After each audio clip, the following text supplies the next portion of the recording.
out off on a wee short walk today out to Torrs Point near Kircudbright, and as you can see here I'm looking over what is actually one of 3 lakes in Scotland, believe it or not.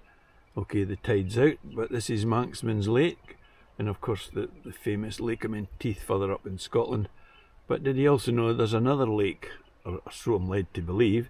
It's called Lake Burn, which is up near Closeburn.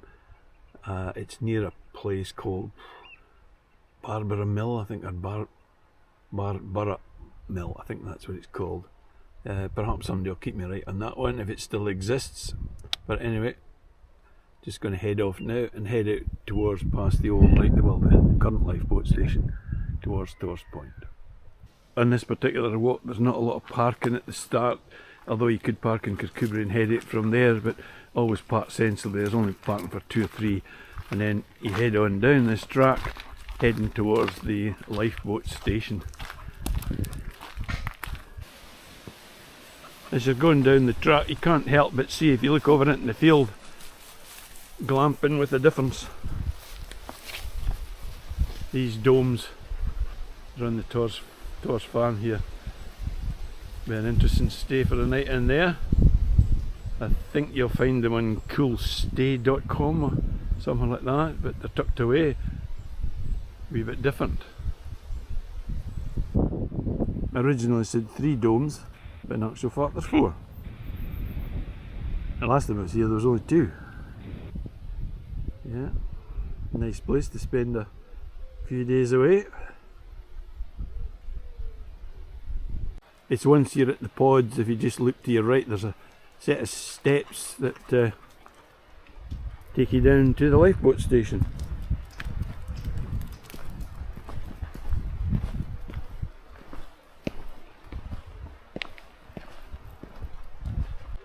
This is Kircudbright Lifeboat Station.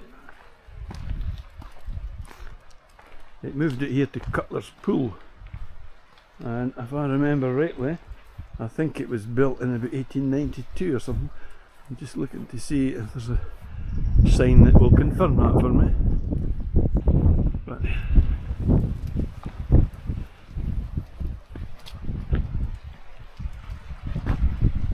looking back away across the bay to seaward in the dune, and then looking back up Manxman's Lake, and that splashing that you can hear at my feet is that mad dog of mine deciding to go for a bath.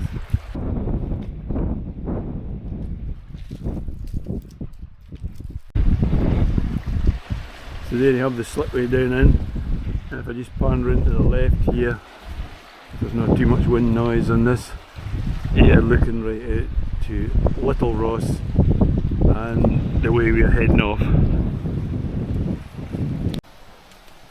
This used to be a fairly rough old track path out here towards Torrs Point, and if memory serves me correct, I think it was funded or part funded by the Galloway Glens project. But again, I can stand corrected on that. I'm doing all these things from memory. But this is a good path now right out to where it meets the field, virtually right at Torrs Point where we're heading for now. There is a seat here, believe it or not, but I think this is one of the problems that I see a lot of these days in paths. Paths are created and there's not the ongoing maintenance to them. It's usually end up being left to volunteers or whatever.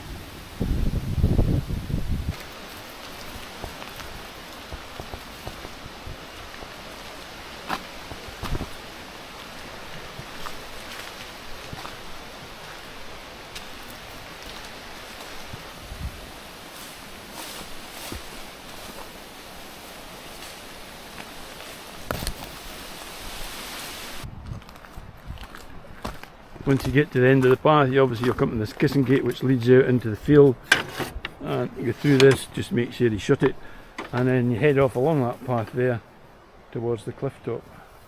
Once you walk the wee short distance through the field, you come to the gate that takes you out onto the top of the cliff top path, and there you can see, looking across to Little Ross Island and the lighthouse, and then round, panning round there to Little Ross Bay, to the farm, back in towards Kircudbright. Little Ross is not a big island. I suppose it's about 29 acres or 12 hectares in size, but I suppose it's most famous for the murder that took place in August 1960 when there was 2 relief lighthouse keepers in charge of the island. Hugh Clark was found dead, and then there was a subsequent national hunt for the other relief lighthouse keeper, Robert Dixon, who was subsequently found, arrested and found guilty of murder. That's us at Torrs Point now, and this is where I think I'll just turn and head back.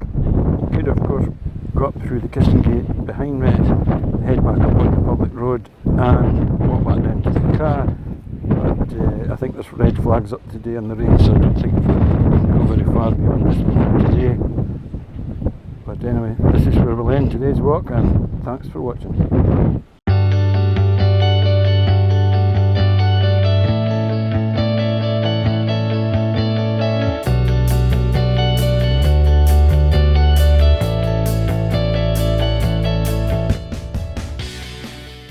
That's us back at the car now.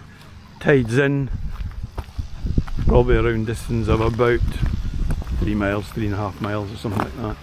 But again, as I always say, park sensibly here. That's very limited parking, or just park in Kircudbright and walk out for there. Thanks for watching.